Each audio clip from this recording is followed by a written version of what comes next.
Hello, this is the Presidential Diary coming to you today from the Flagstaff House in Accra. Coming up in this edition.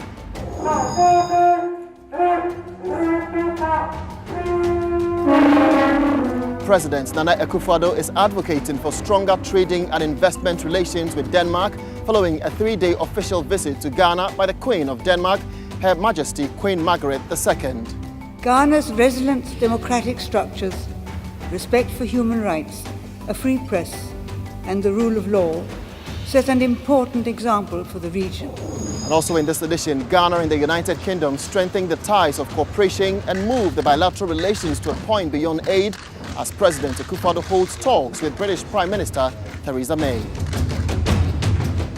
The Presidential Diary is brought to you by the Communications Directorate at the Presidency.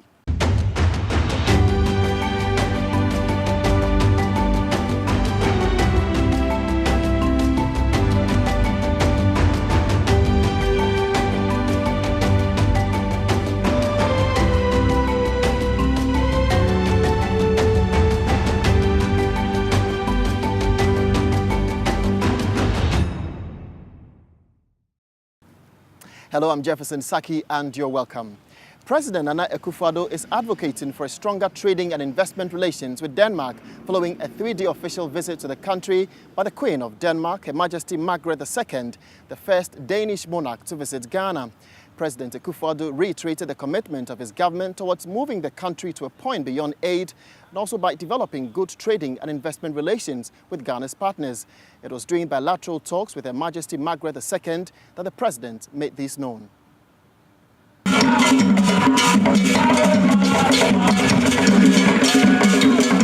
The Queen of Denmark, Her Majesty Queen Margaret II, arriving at the Jubilee Lounge of the Kotoka International Airport for a 3-day official visit to Ghana, with Vice President Dr. Mahmoud Bawumia welcoming the Queen.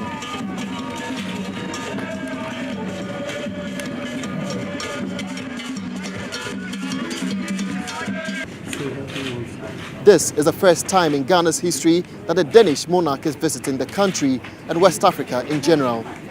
The Queen was accompanied by a business delegation to explore bilateral economic engagements with Ghanaian businesses. Her first morning in Ghana, arriving at the Flagstaff House in Accra, the seat of Ghana's government.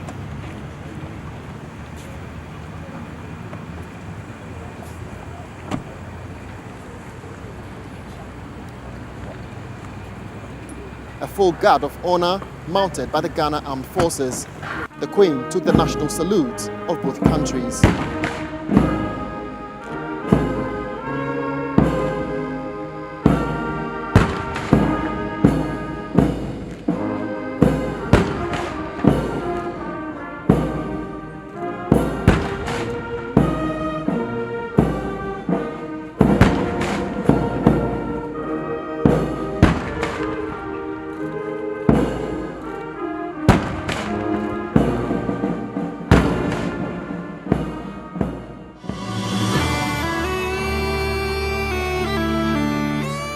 Queen Margaret II is a supreme authority of the Church of Denmark and Commander-in-Chief of the Danish Defence. She succeeded her father upon his death in January 1972, having become heir presumptive to her father when a constitutional amendment allowed women to inherit the throne. She has been on the throne for 45 years, becoming the second longest reigning Danish monarch.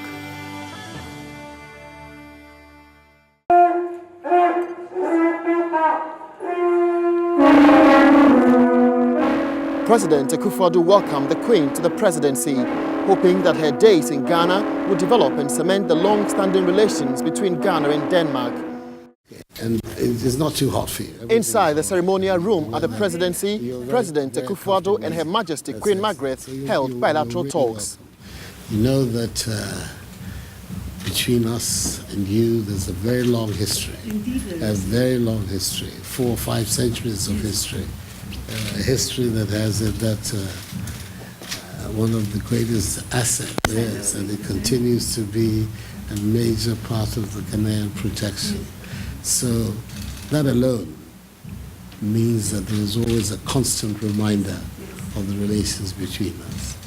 We're looking to develop those relations, and we hope that your visit We want as much as possible to develop good trade and investment relations with our partners. That's increasingly the focus of Ghanaian policy, is to accentuate the economic partnership, the businessmen getting together, investing in our country. And those who can, also investing in Denmark. Why not?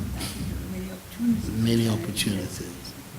Your presence here focuses attention, yes, on both our side and on your side, as to what the possibilities are, what can happen in Ghana. And I'm particularly appreciative. I believe it's the first time ever in the history of our country that a Danish monarch has come all the way down from Copenhagen. Has come all the way down from Copenhagen to come and see us here.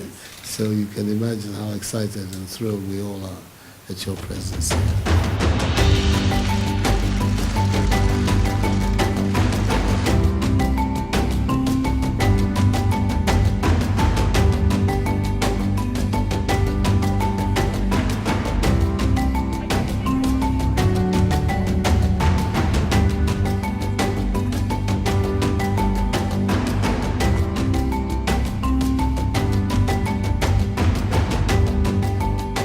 Later that evening,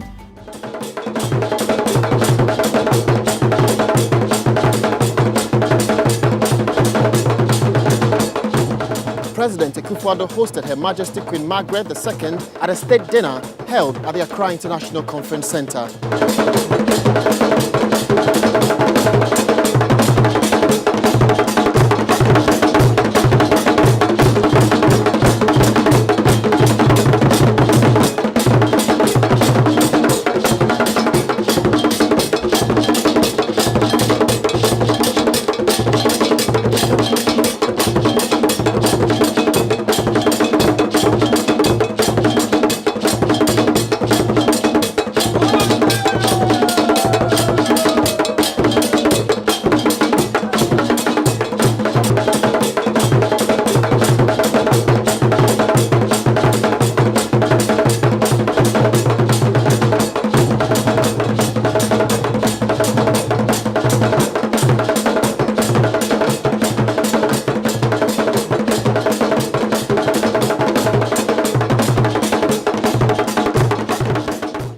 I'm happy, Your Majesty, to note that in the spirit of partnership, the Danish government has begun to reorient the focus of its engagement with Ghana to concentrate more on enhancing trade and investment. My government shares in this vision of cooperation with Denmark. We believe that the basis for cooperation must now go beyond aid and be anchored on trade and investment. To that end, the new strategy for Ghana-Denmark cooperation aims to shift from development cooperation to trade, investment, and political cooperation based on shared values, such as support for open markets and the promotion of human rights. It is a strategy which I wholeheartedly endorse. Ghana no longer wants to be dependent for its economic life on the production and export of raw materials. We intend to process more and more of our resources here in our country.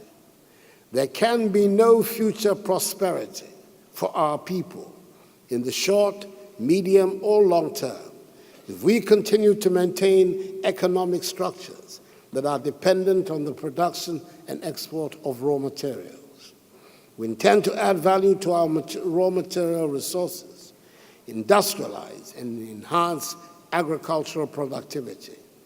This is the only way we can put Ghana at the high end of the value chain in the global marketplace and create jobs for the teeming masses of Ghanaians, particularly the youth.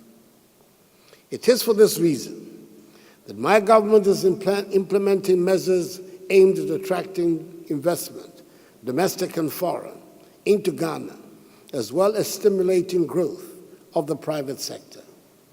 We've introduced a monetary policy that is stabilizing the currency and reducing significantly the cost of borrowing, and have initiated a raft of tax cuts that is bringing relief to and encouraging businesses.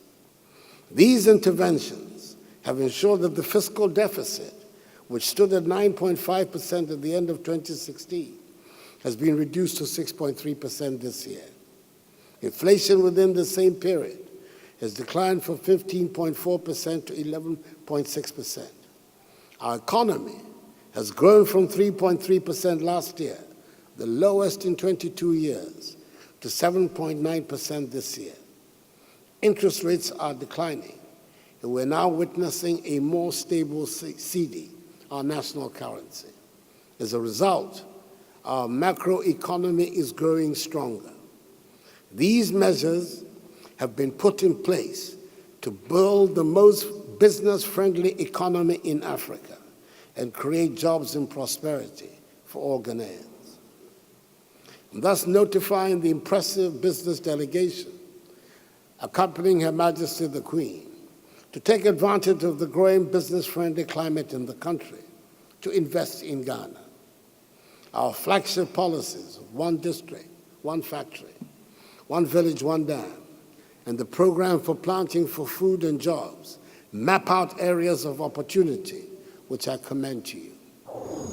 Mr. President, for many years, our relations have been centered on development cooperation, in which we are long-standing partners and have worked together for the advancement of Ghana. Through our cooperation on health, water and sanitation, good governance, and the development of the private sector, we have forged a trusted partnership which today not only covers development cooperation, but also political cooperation on a broad range of issues to which our two nations attach great importance. Over the years of cooperation, it has been encouraging to witness the progress that your nation has achieved. Ghana has recently graduated to the group of lower middle-income countries, and the growing middle class is an indicator of the sustained social and economic progress that Ghana is experiencing. It is my hope that we can use the occasion of this state visit to confirm and further strengthen mutually beneficial partnerships centered on investment and business opportunities.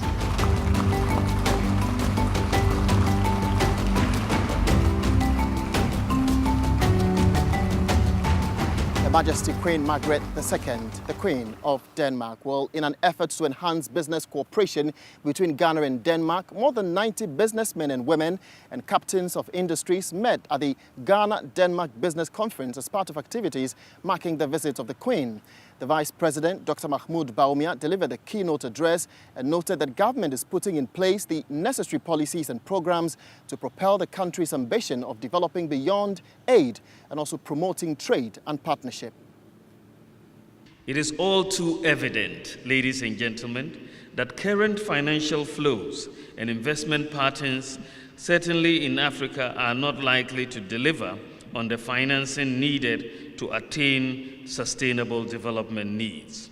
For Ghana, again, the infrastructural and human development investment needs are substantial. It is the President's firm belief that we need an innovative and integrated policy framework that mobilizes and effectively uses all sources of finance, public, private, domestic, and external, to be the pathway to financing our development.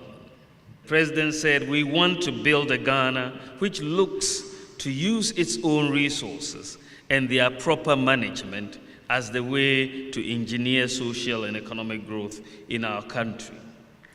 However challenging, however daunting the task, we must start now. Fortunately, much of the elements we need are inherent in the SDGs and are echoes of what were required for the MDGs. An enabling domestic environment, including good governance, sound economic policies, solid democratic institutions, rule of law, and sound national policy strategies. These are also the tenets of the government led by Nana Addo Dankwa Akufo-Addo. So what do we mean by a Ghana beyond aid? A Ghana Beyond Aid means mobilizing and leveraging domestic savings and revenues transparently, expanding financial inclusion with credit services and saving systems for all, especially women, and financing through local capital markets in local currencies.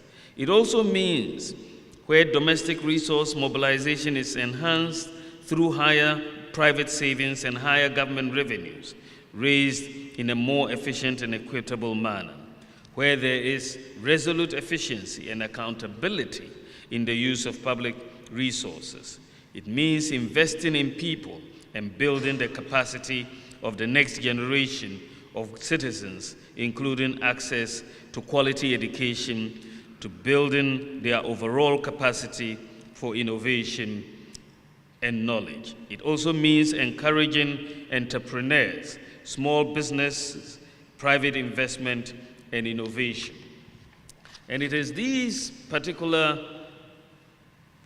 vision and these building blocks that we seek to put in place that have driven the policies of our government since assuming office about 11 months ago.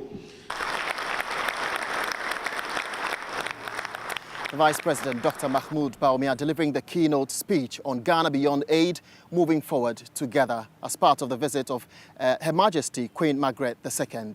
Coming up later in this edition of the Presidential Diary.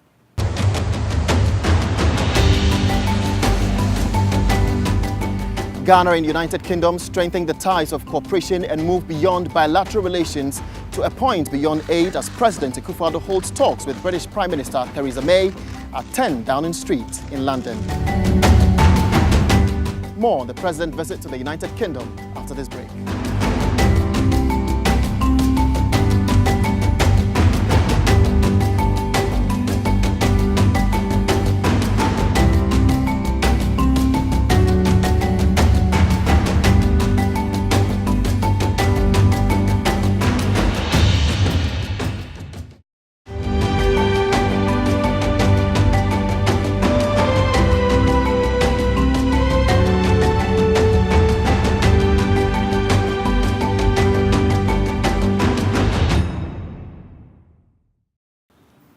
Welcome back to the Presidential Diary, brought to you by the Communications Directorate at the Presidency.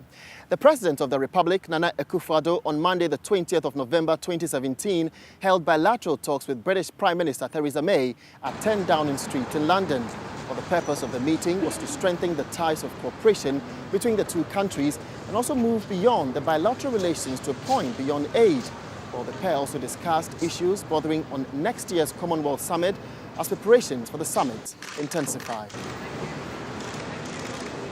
Joining me now for a brief discussion on this particular visit, the United Kingdom visit, is the Director of Communications at the Presidency, Mr. Eugene Ahe. Many thanks, Eugene, for your time. And it's been an interesting conversation between President Akufo-Addo and Prime Minister Theresa May. You were there. How did this particular meeting go? Oh, the meeting went very, very well. I think there was an initial 2-minute period where it was open to the media, and then subsequently about an hour's discussion that went into the nitty-gritties of the substance as to why the two leaders decided to meet. But basically, the whole crux of the discussion bordered on the fact that it's been 60 years since Ghana gained her independence from the United Kingdom. And since 1957, we've had very, very good and cordial bilateral relations with the United Kingdom, and with regards to successive leaderships or successive governments that come into office. So basically this meeting was to reiterate the determination of both leaders to strengthen the bilateral relations that exist between the two countries, as well as strengthen the cooperation and explore other areas which would be of mutual benefit for the two populations and for their respective countries. So I'll say all in all, it was a very, very good visit. The pair also discussed issues with regards to increasing the volumes of trade between the two countries. I mean, it's trite knowledge that the president has made it a vision that he wants to move Ghana to a point beyond aid. He wants to make sure that we are not dependent on a mindset of charity, on a mindset of aid, on a mindset of dependence, and on a mindset of handouts. He believes we can, through our own policy initiatives to be able to mobilize our own immeasurable resources to take care of this country. And luckily, this is the same vision that's being shared in most of the countries across Europe, and particularly the Prime Minister of the United Kingdom, Theresa May, also believing that it has gotten to the point where we need to increase the volumes of trade and increase cooperation between the two countries and move it to a point beyond aid. So that at least, I mean, that kind of cooperation, she believes, will be the mode by which we can bring prosperity and progress to our two countries. And it's a point the president also shared. I mean, the two leaders also discussed issues to deal with terrorism in the sub-region, and also the upcoming Commonwealth Summit, which will be held in April next year. I think it will be held in London. At least President Akufo-Addo believes it is a vital tool or it's an instrument which can ensure that the membership of the Commonwealth, that the people can, it serves as a point by which member states can collaborate effectively to move their various countries forward. And talk about Africa beyond aid, and I think it's quite interesting that looking at what is actually happening, that the president himself actually made this particular statement during a special lecture that he delivered at the Cambridge University and also at the Royal Africa Society Forum, where he spoke about his same thing that he's been talking about, that it is about time that Africa actually deals with its own affairs beyond the issue of aid. Throughout the years, our continent has been called many names: dark, beleaguered, hapless, and hopeless. But some of the more frequent and colorful ones that can be repeated in decent company. And being labeled a scar on the conscience of the world sounded quite charitable. Sometimes, to borrow a Ghanaian mode of speaking, it seems as if we take 2 steps forward and 3 steps backwards. We had a brief period of Africa rising, and I'm proud to say my country, Ghana, led that good news story as our economy made strides and we appear to be getting out of the quagmire of poverty. There were around the continent a number of leaders who touted democratic credentials, and it looked like the good governance problems were finally being overcome. Today, the continent is back to being known for leaders who changed constitutions to enable them stay in office. Ghana was the first country in sub-Saharan Africa to gain her independence, and we've been celebrating the 60th anniversary of that happy event this year. We are painfully aware that we are nowhere near we should be. As the saying goes, if you have been doing something for a long time and not getting the desired results, you have to find a different way of doing it. After 60 years, it is obvious that the aid pass will not take Africa to where it has to be. We do not want to be a scar on anybody's conscience. We do not want to be pitted. We do not want to be either pawns or victims. And we certainly do not want headline writers to continue to compete to find the most lurid adjectives to describe our continent and its peoples. Africa no longer wants to be the deficit place, to go to find the footage to illustrate famine stories. We no longer want to offer the justification for those who want to be rude and abusive about Africa and her peoples. It is time to build our economies that are not dependent on charity and handouts. We understand that donor populations want their governments to spend their aid budgets in their own countries. We have learned from long and bitter experience that no matter how generous the charity, we would, and indeed, we have remained poor. Ours is a rich continent, has the world's second fastest economic growth rates, the world's fastest growing region for foreign direct investment, and in possession of nearly 30% of the Earth's remaining mineral resources. And yet, the masses of the African peoples remain poor. It looks like this is not something that the president is going to stop talking anytime soon. No, it's not something he's going to talk about. So because, I mean, if you look at the continent of Africa, for example, I mean, with the exception of Asia, for example, we have the second fastest growth rates in the world.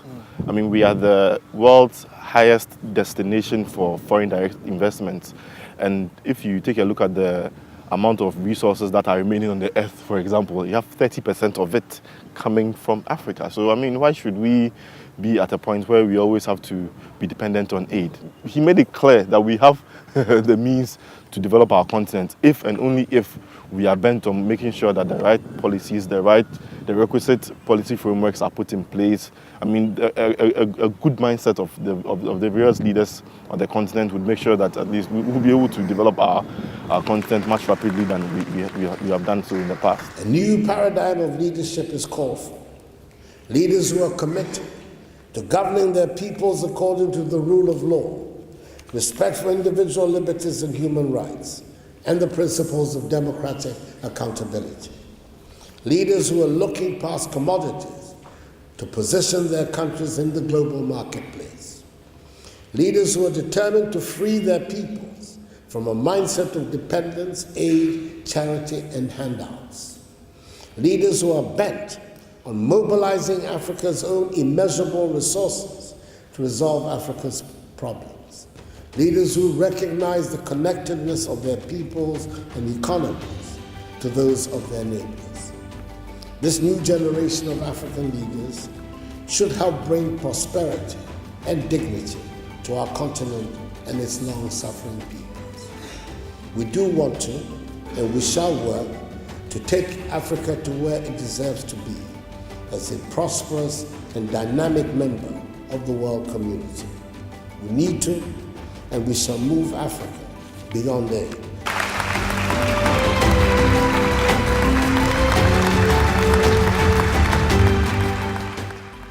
President Akufo-Addo speaking there at an event organized by the Royal African Society in London. And in today's edition of the Presidential Diary, brought to you by the Communications Directorate at the Presidency.